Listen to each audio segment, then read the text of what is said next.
Don't move. I'm standing right behind you. Don't make any noise. Don't try to look at me. Take my purse. Please, take it. Lady, I don't want your money.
How is she? Not even touched. Well, let's have a talk with her.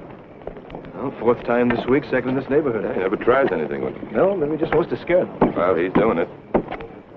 Miss Parrish, these two officers would like to ask you about what happened. Parrish? I know you must feel very shaky, but did you happen to get a look at the man? It's important. He may still be out in the street somewhere. I didn't see him that well. The main thing I remember was that knife. Try to remember. Try, Miss Parrish. Anything at all you can give us.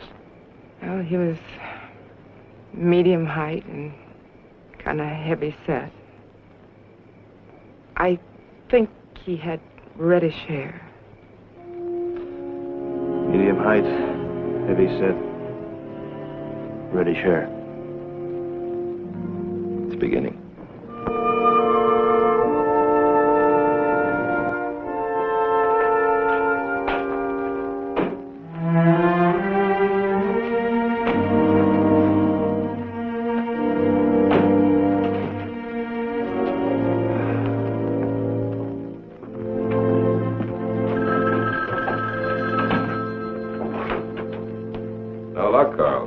MO cards going back last couple of years. Nothing. I might add we've talked to a few people, too, like a few hundred. They all came up Clinton. I've got news for you boys. We're going to find this man. If he doesn't have a record within the past 2 years, try 4. If not 4, try 8. Dig deep. Go back further. He'll be there. Right. Yes, sir.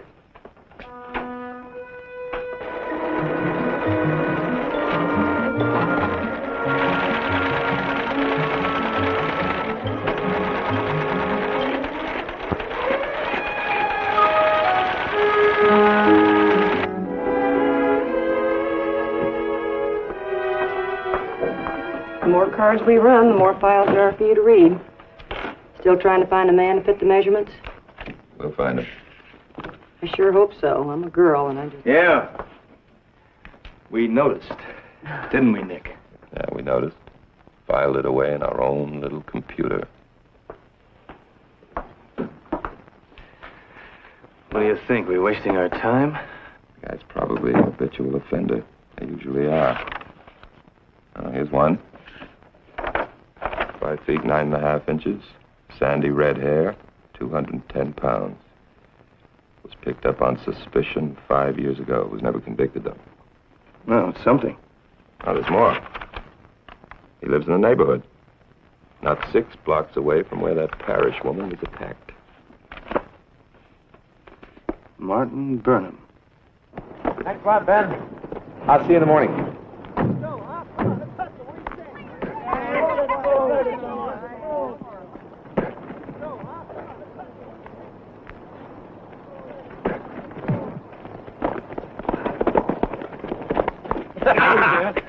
Hey, I tell you.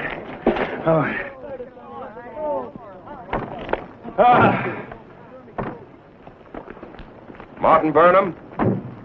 Yes. Police officer. What is it?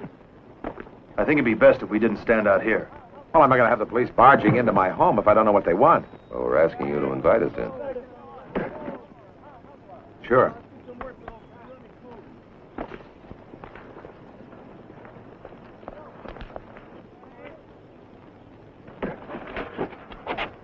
Say, I don't want my wife to know that you're police, so let's just say you're here on business, all right? Fine.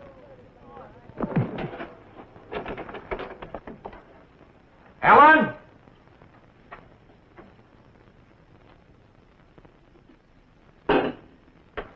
Marty, did you have a good day? Yes, fine.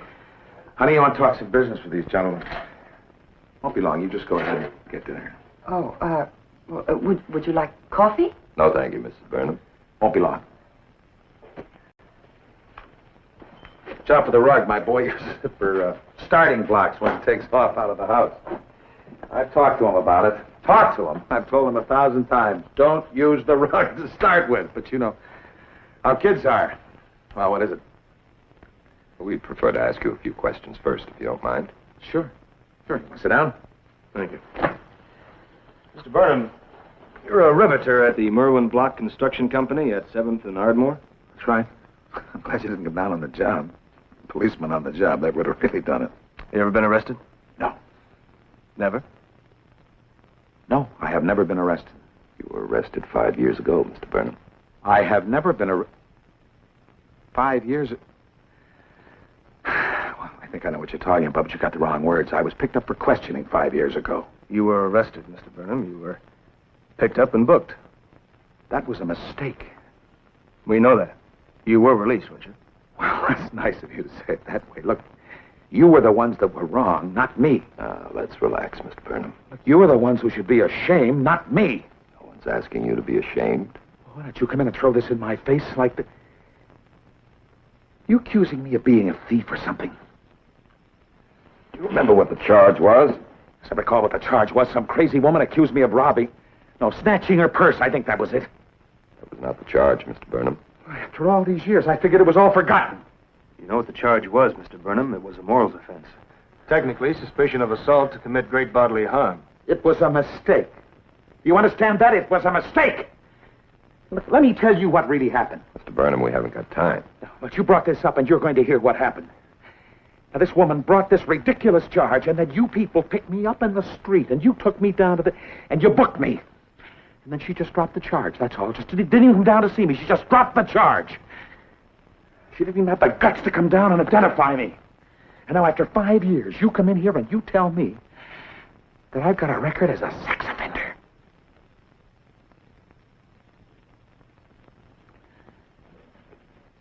Everyone who's ever booked is in our files. Great many of those charges are dropped or dismissed.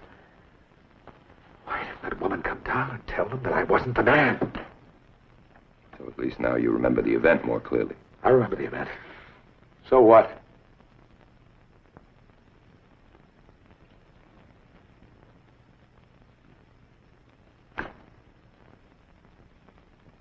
Wait a minute. I think I know why you're here. Do you? Yeah. Yeah, I do. Two of those women who were attacked right around here. And that's it, isn't it? It's routine procedure. I feel sick. I feel sick. Just account for your actions Tuesday night and last night, Mr. Burnham. You can start feeling healthy again. You're a bright young man, aren't you? You've very glib and very tough. You sit there in that chair and you treat me like dirt. We're not here to judge you, Mr. Burnham. We're here to cross your name off the list, go on to someone else. So why don't you calm down and cooperate with us?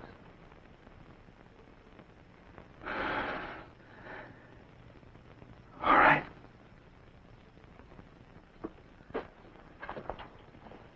What do you want? Where were you Tuesday night between 10 and 11? I was sitting in that chair right there, watching television, and that goes for last night, too. Any witnesses? Yes? Who? My wife. We'll have to ask her. No, you don't. We have no intention of bringing up the other arrest. Questioning. She doesn't know about it then? No, she doesn't. Would you call her in, please? If you don't, we will.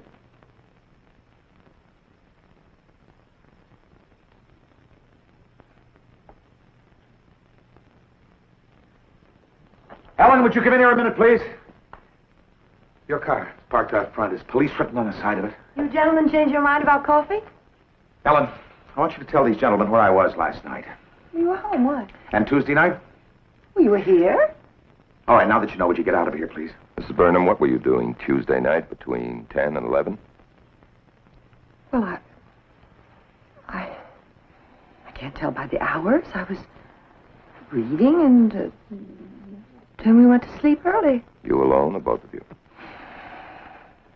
Well, I went to bed first. What is this? They're police, dear. It's about those two women that were attacked in the neighborhood, but it's a mistake. It's a mistake. Mr. Burnham, do you own a hunting knife? No. No, I never wanted my son to have one. Do you own a green felt hat with a wide band?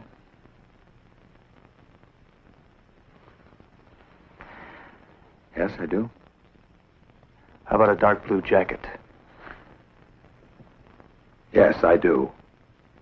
Would you get them for us, please, Mrs. Burnham?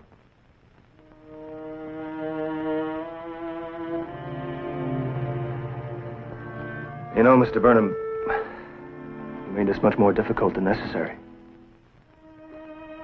Well, what now?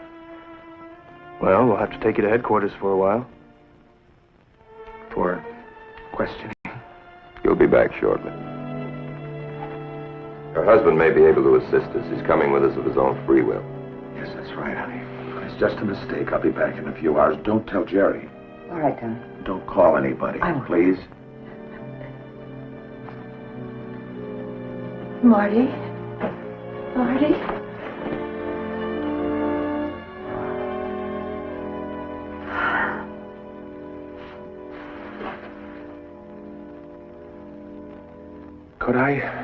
Could I go out alone? Or maybe with just one of you? Sure, just walk out and get in the car.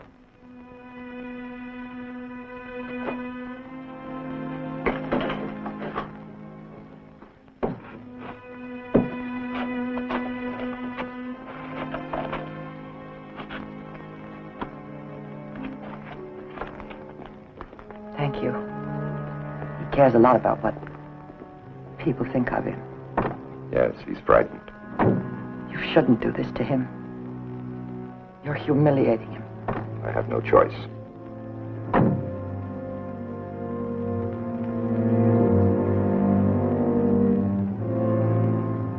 He was really with you both those nights, wasn't he? He was. Well, I'll bring him home myself when this is all cleared up. Thank you.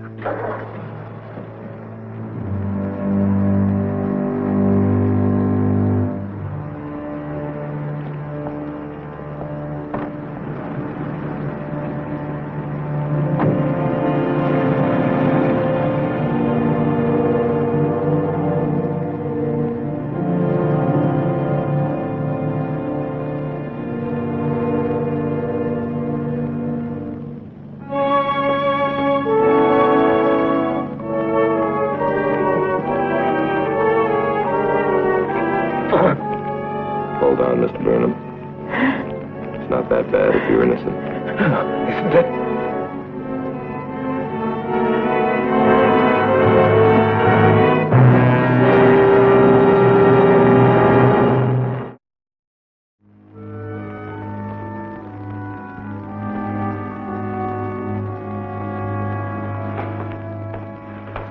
Fellas, bring him out in a group.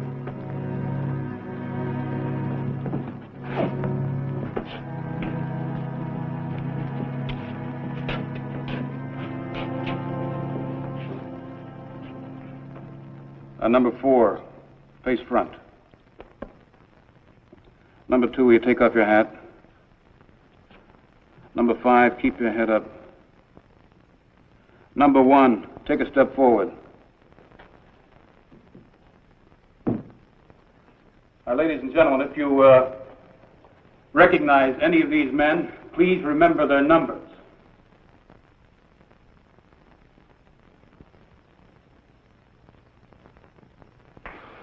You see him, Miss Parrish? That man. Which one? Number 4. He lives in my neighborhood. I see his wife shopping all the time. He's not the man you're looking for. He's not the man? Oh, no. His name's Mr. Brenner. No. Burnham. Burnham. That's his name. I know his wife very well. What's he doing up there? Excuse me.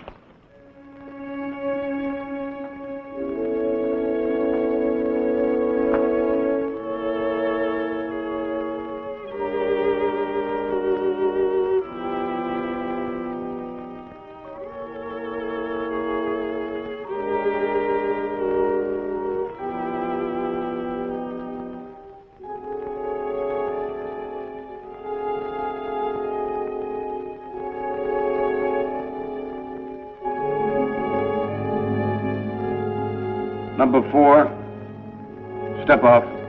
Number 4 only. Number 4, will you step off the platform, please? Number 4, you in the tan jacket.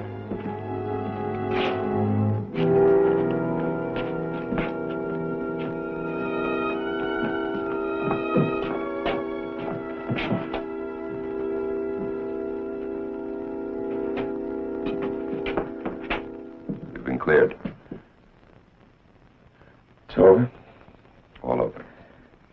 We'll get you out of here and drive you home. No, do me any favors. I got a cab. Well, whatever you think is best, but you're free to go. We'll be glad to give you a lift. It's all over. Just like that.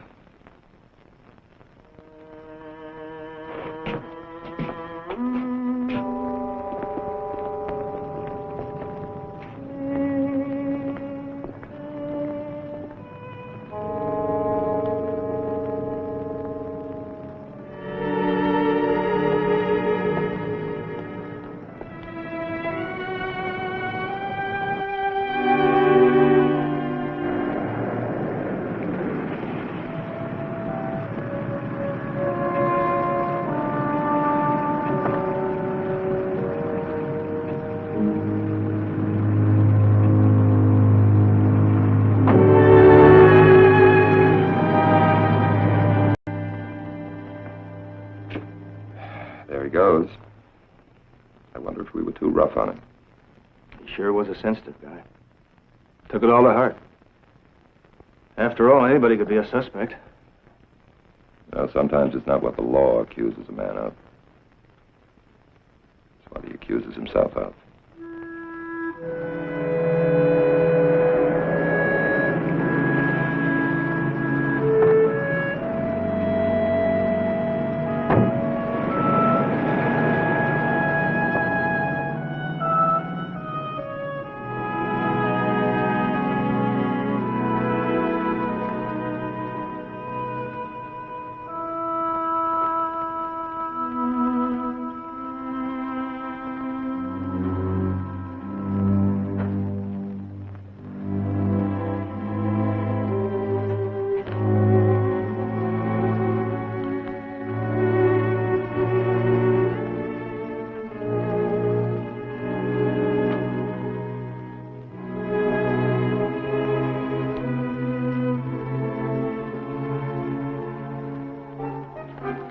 There's someone at the window. No, don't. Be careful.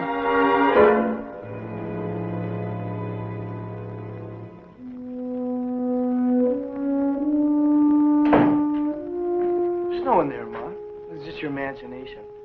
What'd you think it was? One of those peeping Tom characters?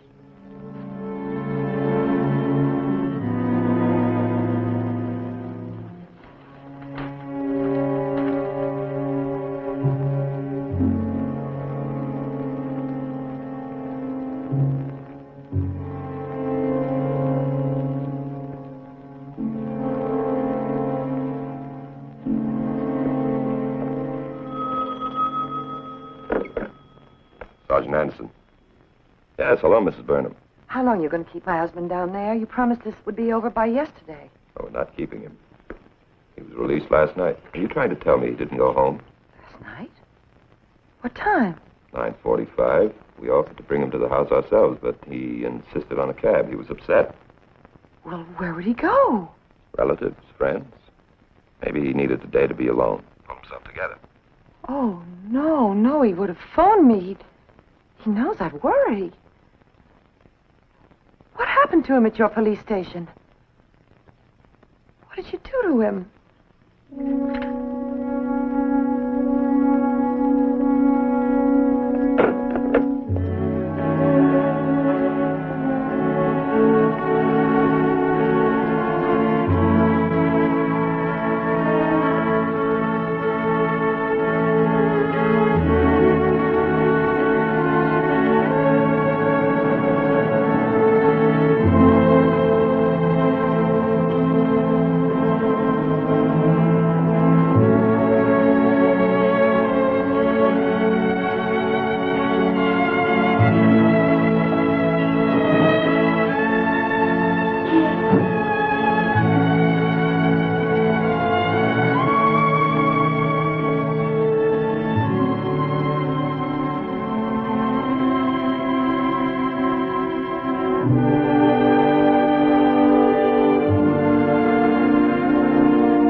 Mom's in there.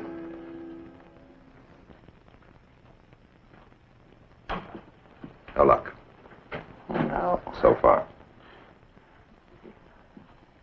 I've checked out most of the hotels and rooming houses. What do we do now? What? Well, it's a little too early to put in a missing persons report. You'll have to wait 24 hours for that. Meanwhile, I'll do the best I can. Thank you, Mr. Anderson. Mrs. Burnham, has your husband ever had any kind of nervous breakdown? Of course not. Has he undergone psychiatric care of any kind? Well, no, of course not. What's the matter? What's happened? Why don't you both just leave him alone? You're treating him like a kid. Jerry, please, I want to talk to Mr. Anderson alone. Mother, I don't like the idea of you bringing a stranger in here and treating Dad as if you were a kook or a criminal or something. Jerry, please, he's only trying to help us. Mom, if Dad walked in here right now, he'd never forgive you for doing this to him. Why don't you just have a little faith in him? Jerry, please, I want to talk to Mr. Anderson alone. I'm sorry about the way he's acted. He and his father must be wonderful friends. You cleared Marty of that charge, didn't you? Absolutely. Well, is there something else you want to charge him with? I need all the information I can get if I'm to be of any help to you. Why are you bothering so much? Please trust me, Mrs. Burnham. I'm going to do all I can for you.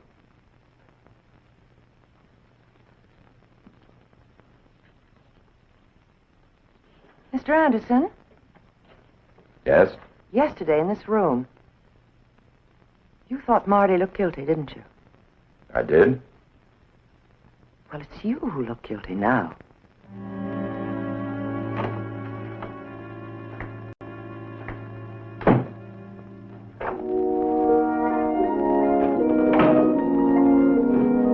This letter just came for you.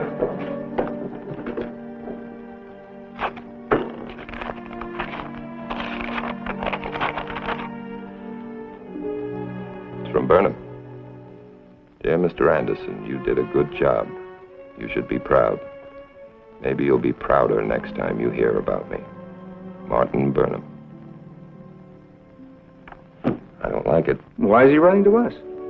Since when do we get letters from men we arrested? Except threatening ones. This is a threatening letter. Where? Where's the threat? It's not to you. To himself. Frank. Read it carefully, please. Look, Nick, we arrest hundreds of people every day. They don't walk out of here and try to kill themselves. They're so glad to get out, they buy themselves a bottle to celebrate. You're talking about normal men and women, Carl. We're talking about a disturbed person. That visit to headquarters really shook him up. Maybe he needed to have those questions asked. Maybe we struck a raw nerve. A psychiatrist should have asked those questions, not a cop. And you think this letter is his way of telling us that he's going to hurt himself? It intimates that. Nick, I know you've got a college degree. I like the idea. Dresses up the department. But I've got a couple of years on you. And in those years, I've met quite a few of those disturbed people. Only a small percentage of them does any harm to anyone. Now, Carl, listen. Let me finish. If we were to start locking up all those people for their own protection, as you advocate, there'd be no room for the real criminals. I'm asking for an all-points bulletin on Martin Burnham. Nobody wants to lock him up permanently. Nick, you're going to look like a fool when he waltzes home with a hangover tomorrow morning. I'll risk it. Suppose you do arrest him again and bring him in. The previous arrest, you say, had a terrible effect on him. Now you want to do it all over again. Just for his own sake. I think that's what he's asking for, whether he knows it or not. But why you boys? Burnham ought to hate you for bringing him in. If he wanted somebody to stop him from killing himself, why didn't he write to one of his friends or his wife? Who knows? Maybe he thinks we know more about him than anybody else, including himself.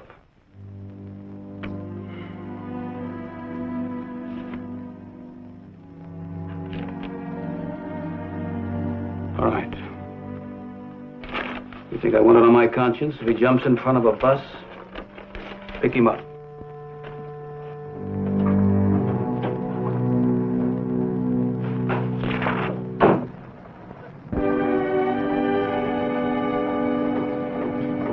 Hey, get some attention to that line. Dangerous work. You don't think about it once you're in it. You know, I've heard that every time a skyscraper is built, a man dies. Superstition. Burnham never struck me as the kind of guy who would go in for risky work. Well, now, that's where you're wrong, Mr. Anderson. Marty liked it up here better than any place in the world, except his own home, maybe. He used to walk along those girders like a man struts across his own living room. You ever been up here before? No. Well, it takes a while getting used to it, of course, but there's a feeling up here. You can see clear across the city. Not through glass or brick, but just standing out there alone with that wind whipping you right in the face. Yeah, it must be quite a thrill. Honest, Sergeant, I don't know where he is or where he'd go. There was a time he'd tell me we used to be pretty good friends. But I do know that one job to keep him happy is whether to take him up high. That's why it's too bad he had to lose this one. He's been fired? Oh, yeah, we had to let him go. The boss insisted. He's been gone nearly a week. He'll get another one, though. I'll write him some good references. Yeah. That ought to be a big help.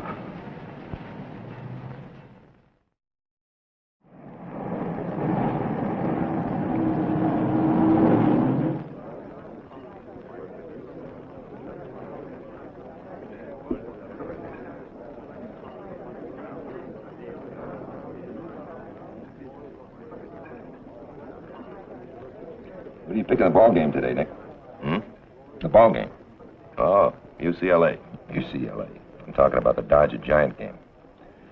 You just haven't been with it since you sat down, have you? Relax, it's Sunday. Yeah, I know. I was just thinking how Martin Burnham was enjoying his day of rest. Fellas ready to order yet? Now, Jake, we're working up an appetite. Oh, well, don't wear yourselves out. Now, look at this, will you, John?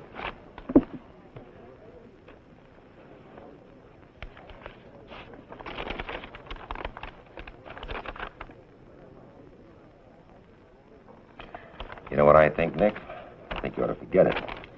Burnham will show up in a few days, happy as a hyena. You have been worrying for nothing. What do you really think? Well, a client of mine did write a letter like this just before he tried to hang himself in his cell. How'd he make out? The guards discovered him in time, cut him down. 3 days later, same guards executed him. Now, this Burnham's a pretty vulnerable guy. This thing has probably got him so rattled, he's ashamed to face himself. Nick, you did a routine job. You picked up one citizen in an effort to protect other citizens. Nick, you in the mood to take a phone call? Office? No, some fellow named Latham. He said your office referred him here. Yes, I'll take. Hello? Hello? This is Bill Latham. Remember me? Yes, I do remember you. Is this about Burnham? Yeah. You remember that building we were putting up? Right, the one where you first came over to see me. Well, I usually come over here on Sunday for a couple hours just to clear away some of the paperwork. Anyway, a little while ago, Burnham walked in here. And I told him about how he wasn't working here anymore. You know, he got real sore and said it was all my fault. And the next thing I know, he's up on top of the building walking along the girder. When I yelled to him to come down, he told me to come up and get him. That's what it sounded like in here. I think he's off his rocker. Now, you stay there. Don't make a move toward him. I'll be right over with help. How far up? These 20 stories. Only place he feels safe. Hello, this is Anderson. I want an emergency squad and any rescue team available to go to the Mervyn Block construction site on 7th and Ardmore.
Hey, Marty, come on over there, will you?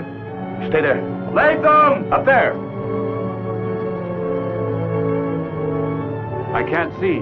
Moving around, directly overhead. 2 men.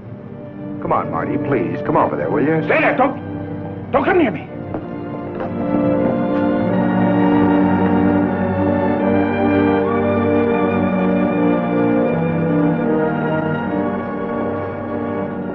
Stay there.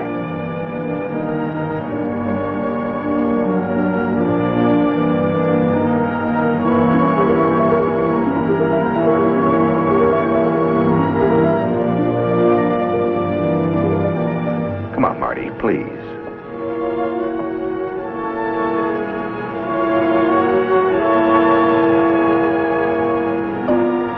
Marty, come on down, will you?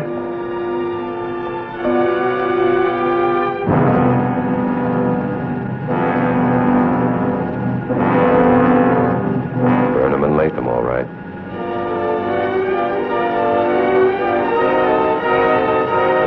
Marty! Come on.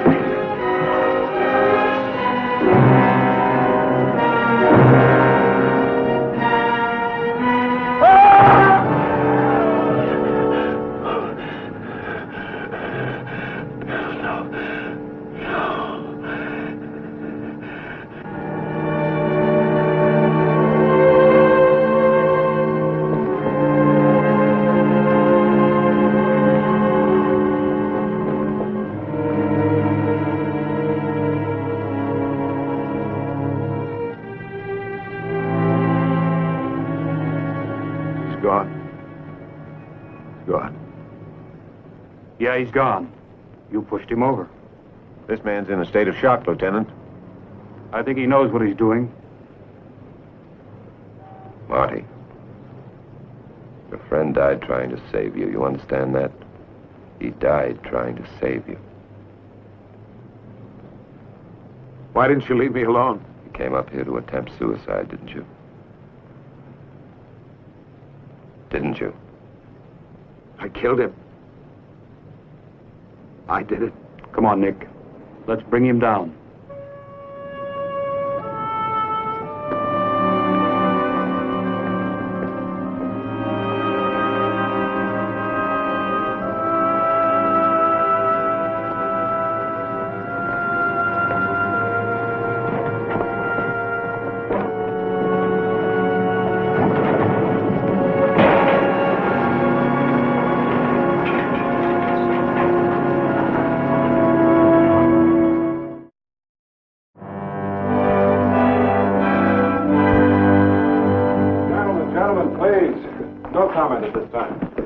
The state intends to take some action against this man Burnham. We have him in custody. If the grand jury returns an indictment, he'll be tried. For what? Murder? It was murder, wasn't it, Mr. Miller?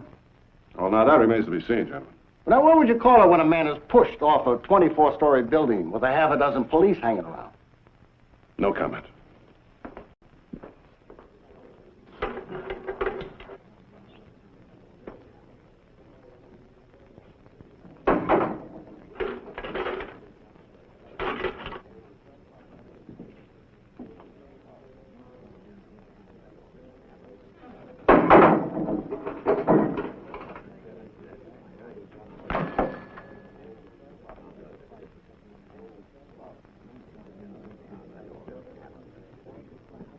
Mr. Burnham, we're deputy district attorneys.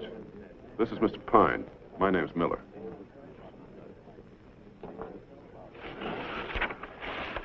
Now, Mr. Burnham, it seems you've refused to say anything about this one way or another, and of course, you're perfectly within your rights. There's no question about it. But you've also refused to talk to a lawyer or your relatives. And believe me, that's always a mistake. I don't need anyone. I have nothing to say. Did you go up there to kill William Latham? Do you think I did it on purpose? Was there any personal animosity between you and Latham? Do you think I murdered Bill? Let's not worry about what we think. Let's worry about what you did. Now, Latham was your boss, wasn't he? Your foreman. How did you get along with him? Do you think I murdered Bill Latham? There are witnesses who think so. You've been missing from work for several days. Why did you suddenly show up on a Sunday? Was it because you knew that Latham would be there alone? No. Isn't it true that when you got there, Latham told you you'd been fired? Yes. And in your anger, didn't you then lure him to the top of the building in order to push him off? May I ask you something? Sure. If what you say is true, and I did mean to kill Bill, what can happen to me?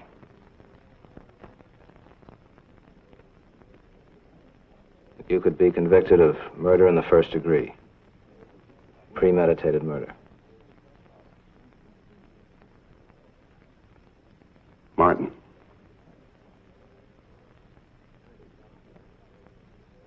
If you want to say something, we could get you a stenographer. No. No, not now.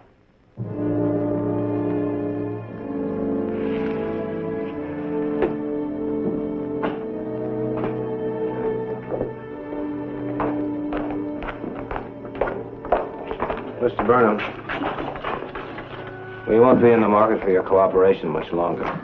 If you want to benefit from it, you should act quickly. Do you want us to think you're guilty?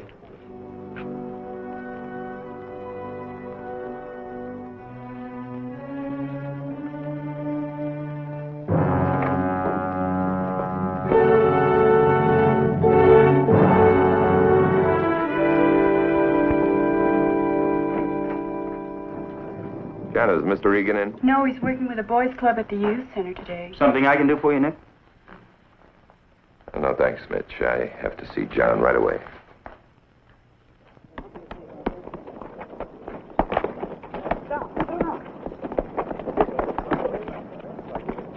Take it out, take it out.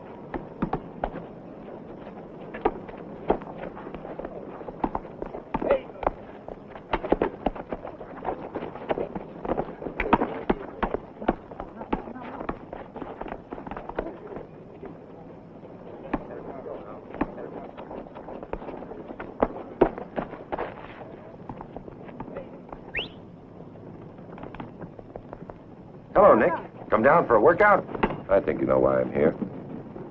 I mentioned your name to Burnham's wife. She says to tell you they need help. Well, isn't that a conflict of interest? You trying to get an attorney for a man you arrested. Put it any way you like. What am I going to do with you, Nick? I think you know the facts as well as I do. You know what brought Burnham to the top of that building? The law. And now the law's asking for his life. What's the matter? Old Sergeant Anderson having an attack of conscience? Maybe. Well, any lawyer, Nick, can have that charge reduced. I wish I could be so sure. You're not certain he's guilty, are you? I just think the guy deserves the best shake he can get. And that's me. Okay, Nick. I'll defend Martin Burnham, if you'll have me. I don't want you. I don't want a lawyer. The law states you must have legal assistance. Now it'll either be me or a public defender. But I don't care who it is. Well, I might as well stay then, as long as I'm here. Do what you like. Mr. Burnham, you've been indicted on a charge of first-degree murder. The penalty's death. But due to the circumstances, that penalty certainly won't be imposed. What do you mean? I mean that it could be a lesser charge. Involuntary manslaughter. I don't want the lesser charge. I want the maximum penalty.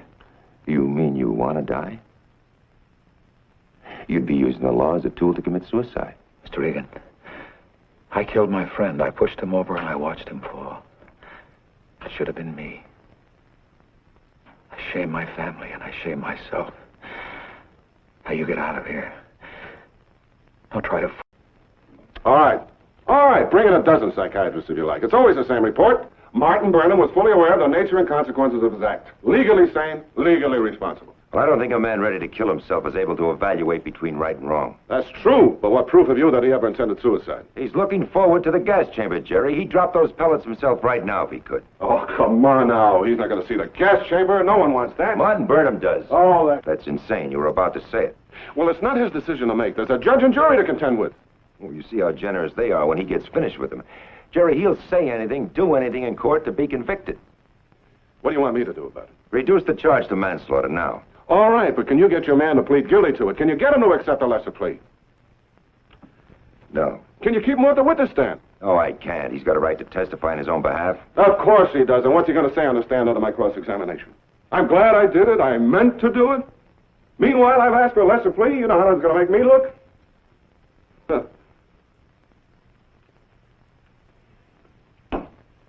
At least, John, you have a way out. You can withdraw.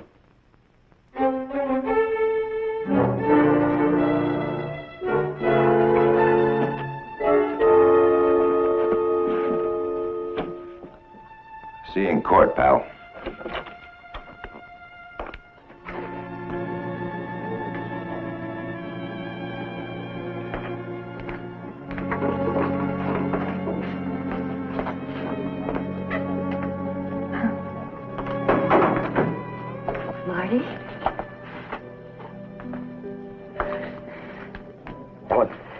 Got to stop coming here. Now, for the last time, I'm telling you to stay away. I have nothing to say to you. Oh, please, Marty, I love you. Just use your brains, will you?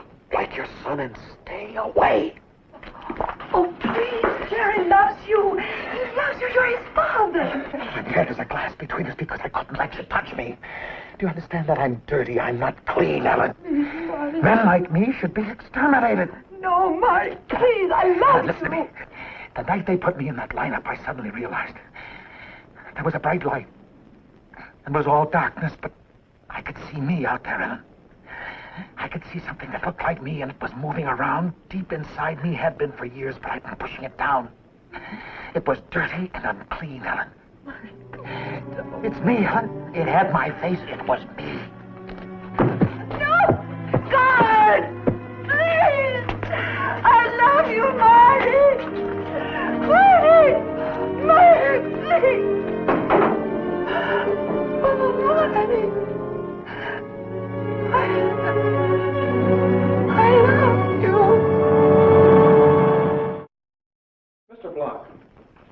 say you talked to your foreman, Mr. Latham, just 2 days before his death? Is that correct?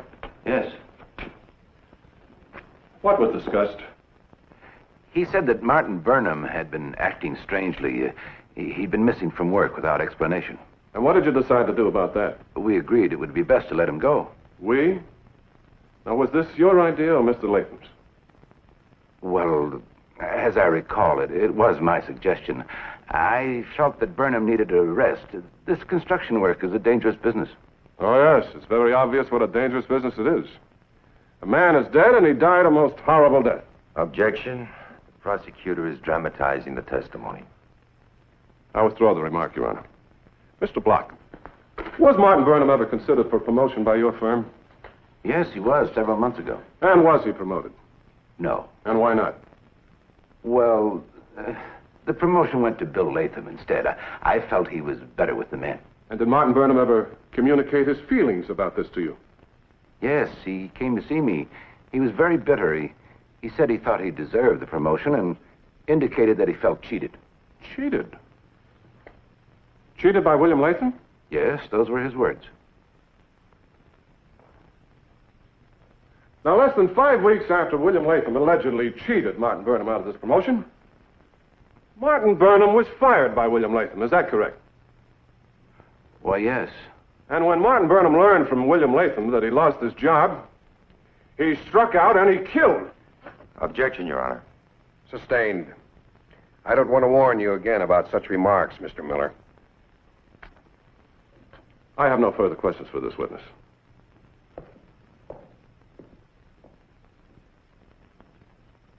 Well, I examined him as thoroughly as I could with the limited time. After a while, though, he did open up somewhat, especially when the subject of death happened to come up. Dr. Fowler, as a psychiatrist, do you think he's serious about this death wish? Or is it an act he's putting on? Oh, no, I'd say his will to destroy himself is overpowering. All of his life, he's disliked himself. Perhaps something in his childhood, who knows? The power and tenacity of self-hate is astounding, even to a psychiatrist who's familiar with the way it operates.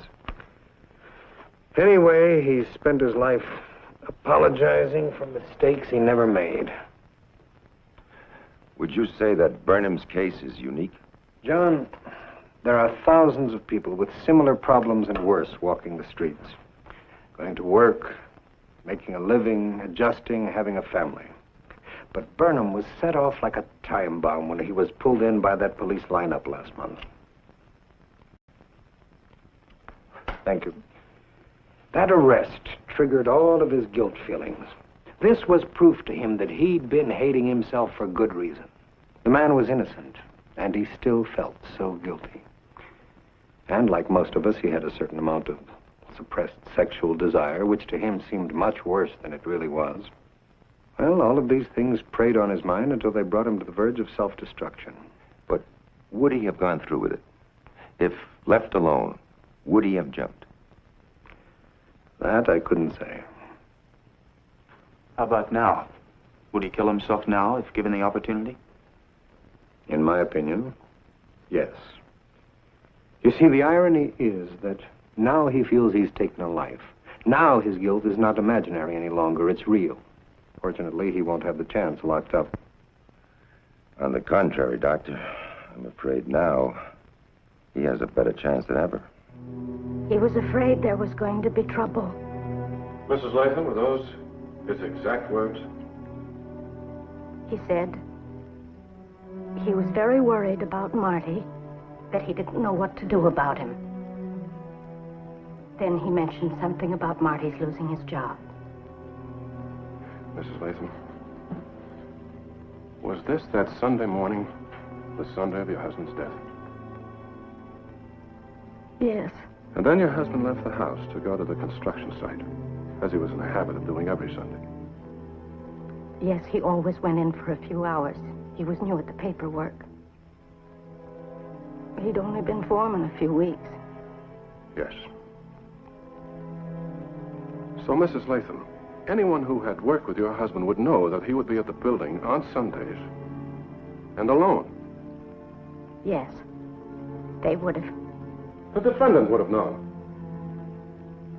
I'm sure he knew. Mrs. Latham, the defendant and his wife were close personal friends of you and your husband. Is that correct? They were? But that friendship ceased. Yes. About 5 weeks ago, after Bill was promoted. Marty Burnham had seniority, but my husband got the job. Marty seemed to take it very hard. Mrs. Latham, did he accuse your husband of cheating him? He came over one evening with his wife. It was supposed to be a celebration. But after dinner, Marty seemed to get angry. He told Bill exactly how he felt. Did he use the word cheated? Yes.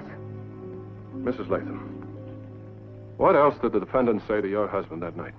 He said he'd get even with him if it's the last thing he did. Burnham, we're losing the jury. Pretty soon there'll be no way out of this. Yes, you're right.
Coffee will be ready in a minute. Do you like cream or sugar? Food cream. What are you doing back? The afternoon session adjourned early. Oh, you've been sitting here like this? I don't know.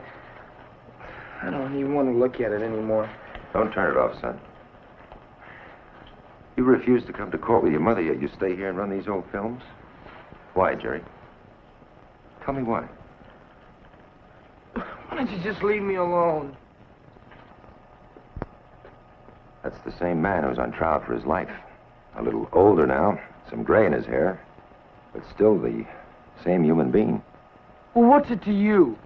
I mean, why don't you just mind your own business? Your father's life is my business, Jerry, and you're a part of that life. I'm trying to save all of it. Boy, is he a fake. And you don't feel anything for him now? No. But you did. He had me fooled. He was my father. It's a big word. It's supposed to mean something, but it doesn't. He's just a man who used to be bigger than me and isn't anymore. But you did love him. And now that you're bigger than he is, you've stopped caring? Now that he's the one who needs you, you're finished with him, Jerry? Why? Tell me why. Tell me why. Because he's not a normal man, that's why. Oh, Jerry, don't say things like that. Wait a minute. Where did you get that from, son? That woman who was attacked lives a few blocks from here. She saw him in the lineup and recognized him. Now she started talking. Now everyone knows. That was only a charge, Jerry. Your father was cleared. Well, then why did they take him and put him in that lineup in the first place? The police were just doing their duty. Now try to understand, son. Your father was a victim, not a criminal. He was innocent of that charge. Then why did he run away? Why? Jerry, he's ill. Son, I know that you and your father were very close. Close nothing. I'm nothing like him. I don't even feel like he's my father anymore. He's just a man who shouldn't even be allowed out in the streets. Jerry, he's ill. He wants to die. What do you want me to do about it? Look, Jerry, every day you stay away from him, every day you turn your back on him, you're telling him to die. Well, maybe I wish he would die. Oh, Jerry, no. Oh, Jerry, please, now, listen to me. When you were a very small boy, you did something wrong and your father punished you and you ran into the bathroom, you remember, and locked the door? Well, you tried to get in and you kept yelling, Father, I wish you were dead. He didn't knock anymore. He just walked away. Well, now, you didn't mean that, did you? You knew I didn't mean it.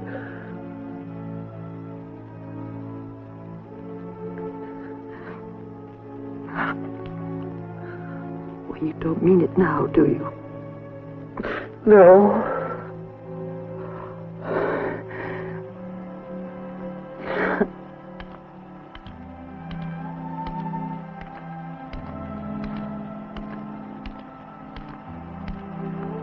How is Dad?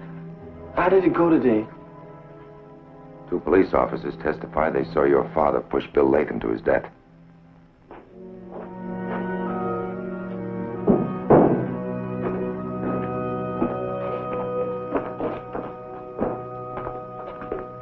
Martin, prosecution is about finished. I want to ask the court to entertain a motion to reduce the charge to manslaughter, involuntary manslaughter. And I want you to enter a plea of guilty. Plea is not guilty, and it stays that way. I've told you that over and over again. I want to take what's coming to me.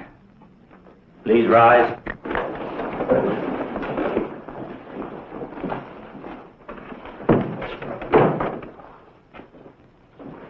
In the presence of the flag, emblem of the Constitution and of freedom and justice for all, Department 103 of the Superior Court of the State of California, in and for the County of Los Angeles, the Honorable Judge James Shaw presiding is now in session. You may be seated.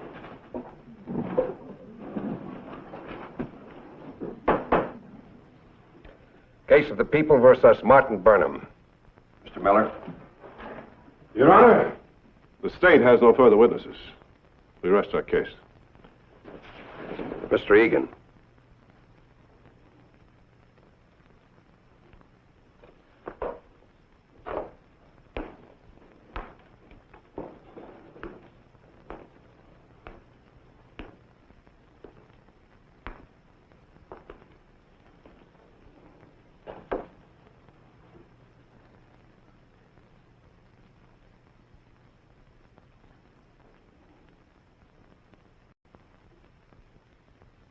Each case that comes before the bar of justice is an unusual one. No two are ever the same because no 2 people are ever exactly the same.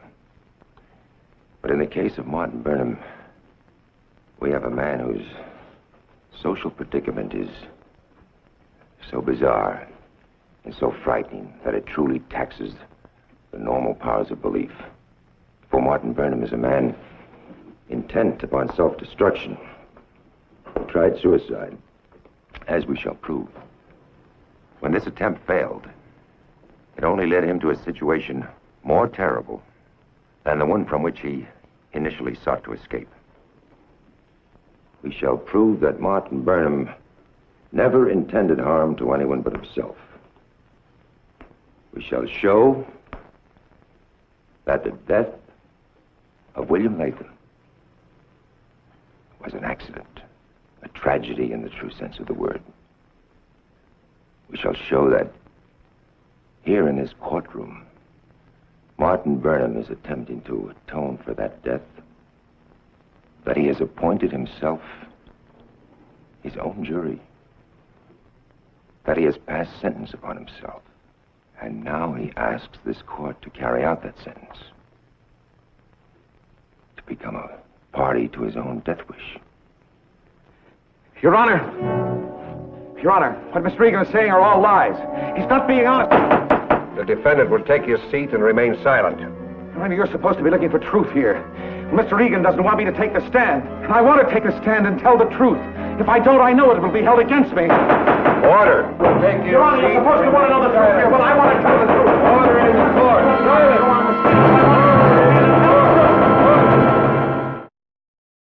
Mr. Burnham, it is advisable for you to testify in your own behalf. No one denies you that right. But I suggest that you come to an agreement with counsel on this point. Mr. Regan is saying that I want to commit suicide. Well, that's not true, Your Honor. I want to live. I want to be acquitted. And I know I can't do that unless I tell the truth. Mr. Burnham, you will be seated, and this court will tolerate no further outbursts. Will counsel approach the bench?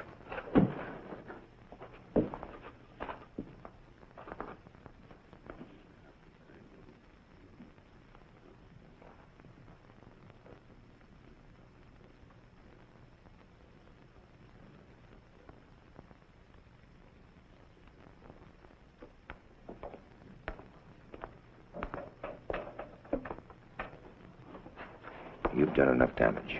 From here on in, you'll do as I say. All right, but you put me on the stand, and you do it now. Oh, I'll put you on the stand, all right. I have to now. The jury expects it. Do it now. Your Honor, I'd like to move for a brief recess. There will be a 20-minute recess.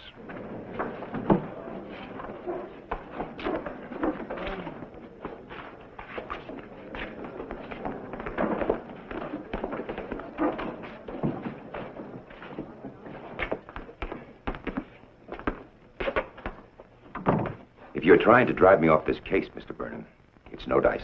Look, just let me have my way. That's my life. And this is my profession. And I'm not about to let you make a mockery of it. I know what I want, and you can't stop me. You know, I don't think you're going to enjoy your fate. It's one thing to try to take your own life. It's another to be executed. Then, my friend, it's out of your hands completely. You can't change your mind. You can't even give yourself another hour or even another minute to think it over. I don't want to think it over. I know you don't. But you're going to.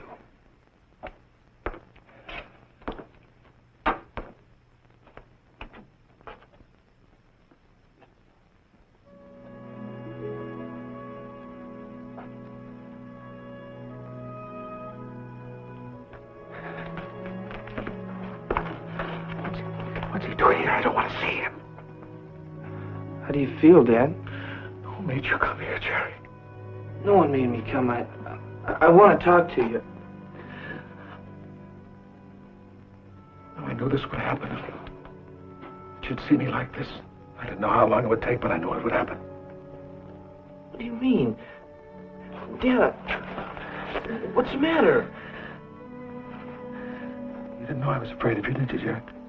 Oh, I put on a good show. Done things for you, taken you everywhere. It was just a bribe. What are you saying? You're my father. Just a word, Jerry. One thing is how I felt down inside. Empty. Just waiting. Afraid.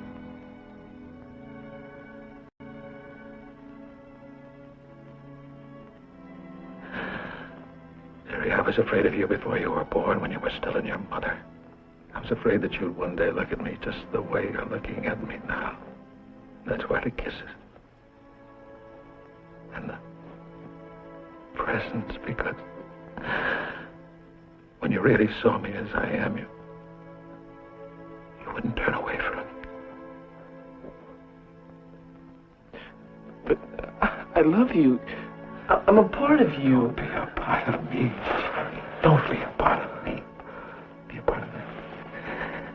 The clean people and the normal people, don't be a part of me. I'm your enemy. Daddy, don't die. I don't want you to die. Let go. Please don't die, Dad. Please don't die. Let go of me. Let go of me. Let go. I'm sick of hearing everyone beg you to live.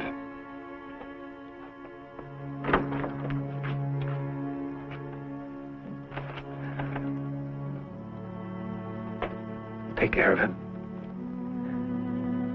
He loves me.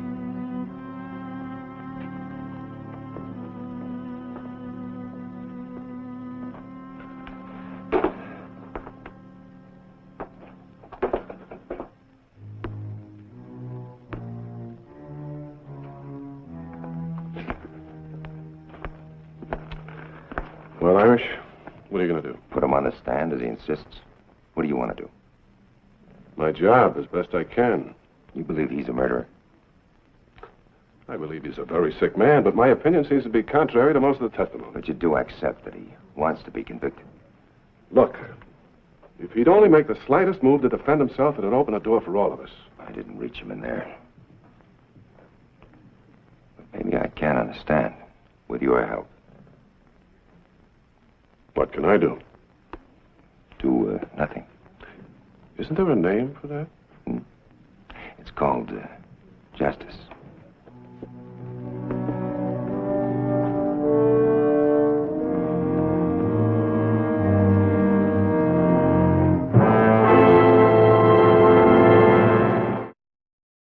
Martin Burnham?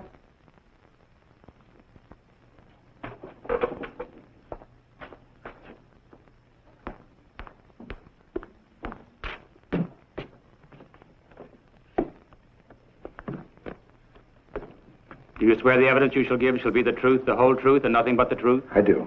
State your name. Martin Burnham.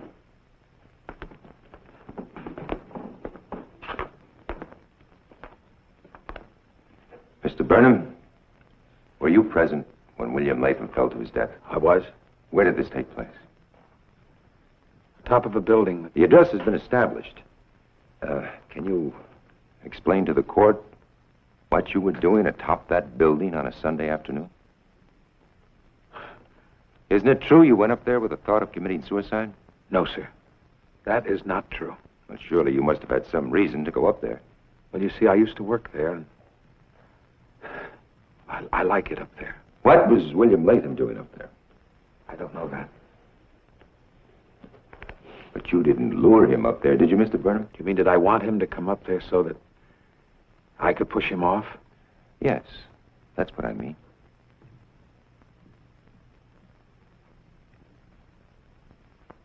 Did you? No. Well, Mr. Burnham, can you describe what occurred so the court can understand? Gladly. He slipped and he fell. I saw him fall. I tried to grab him, but it was too late. You've heard 3 eyewitnesses testify they saw you push him over after he cried out to them for help. They were wrong. They were wrong. And that is your only explanation. Yes, because it's what happened.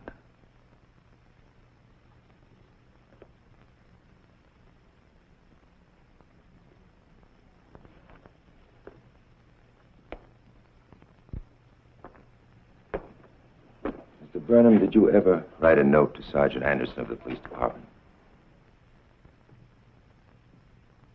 Sergeant Anderson? Mm-hmm. Yes, I did. What was the purpose of that note? I don't remember. Were you depressed when you wrote it? I was in a bad mood. Was it a suicide note? No, it was not a suicide note. But you were depressed? Uh-huh. Yes. You stayed away from your family for a week? Yes. Because you were depressed? Yes. Why, Mr. Burnham? Shall I repeat? Why were you depressed? Was it because you were picked up by the police? No, that had nothing to do with it. Was it that you were made to stand in a police lineup? Had nothing to do with it. What was the charge you were suspected of? Listen to me, it had nothing to do with it. What's he up to? He's treating his own client like a hostile witness.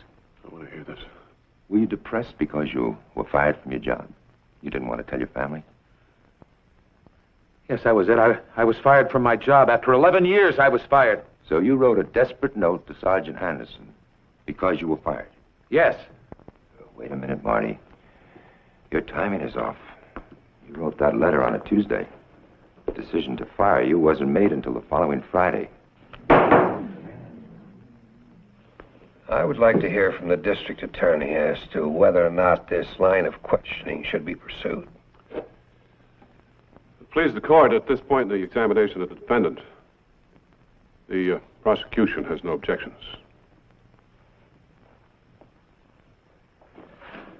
Very well, you may proceed, Mr. Egan.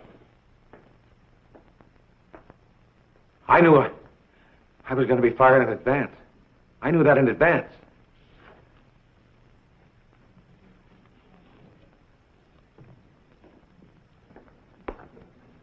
You wrote a letter to the police. This letter. What does it say, Marty? You don't remember?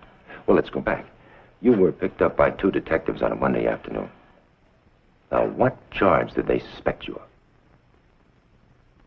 Killing Latham. Oh.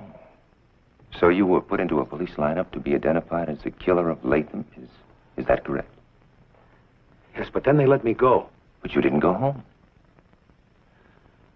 No. Why not? Everybody knew what I'd done.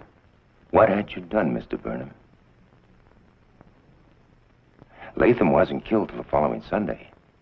What had you done, Mr. Burnham? Latham didn't die till the following Sunday, so you must have been arrested for a different reason. It must have been something far worse. You are presently charged with killing your friend Bill Latham. But this other charge, was it worse? So much worse that you're trying to blot it out of your memory?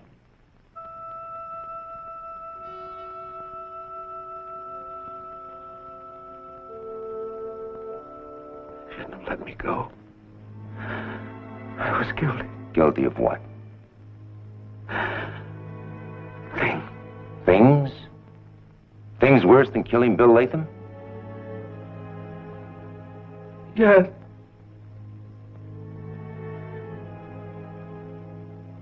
But you never did those horrible things, did you, Bart? I wanted to so much. And you never killed Bill Latham either, did you, Marty? I'm guilty. I'm guilty and I wanted to die. Now let me die. I want to die. I'm sorry, Marty. You just failed the second time.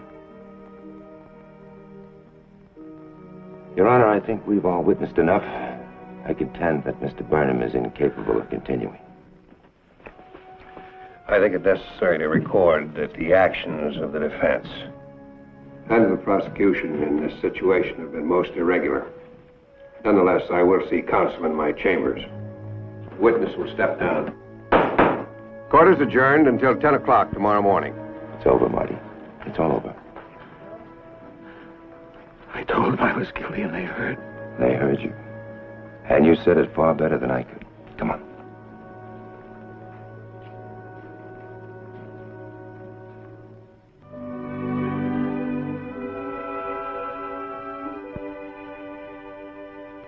Jim, I know the procedure was pretty far out, but at least to prove Martin Burnham needs help, he's a sick man. I completely agree. As far as the people are concerned, we'll move for an immediate dismissal of the indictment. No, I think that would be best. However, it is my duty to certify the case for further proceeding to Department 95, the Psychiatric Department of Superior Court. Will you move for dismissal, Jerry? Fine. That's it. Oh, Irish, do we still have an opening in our foursome for Saturday? How about it? Can you make it? Sure, I'll see you at the clubhouse. Bring money.